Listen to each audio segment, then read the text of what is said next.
مرزا دبیر اپنے ایک مرثیے میں مولا عباس کی آمد سے رن میں پھیلی ہوئی دہشت کے بارے میں فرماتے ہیں کہ کس شیر کی آمد ہے کہ رن کانپ رہا ہے،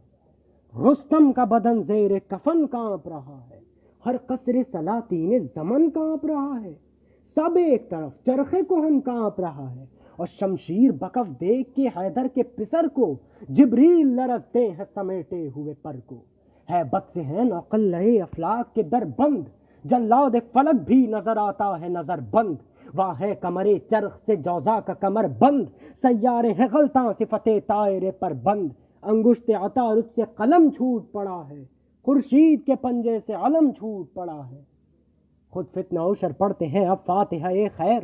کہتے ہیں انل عبد لرز کر صنم دیر، جہاں غیر ہے تن غیر مکی غیر مکاں غیر، نئے عرش کا ہے دور نہ سیاروں کی ہے سیر، سکتے میں فلک خوف سے مانند زمیں ہے، جز بخت یزید اب کوئی گردش میں نہیں ہے،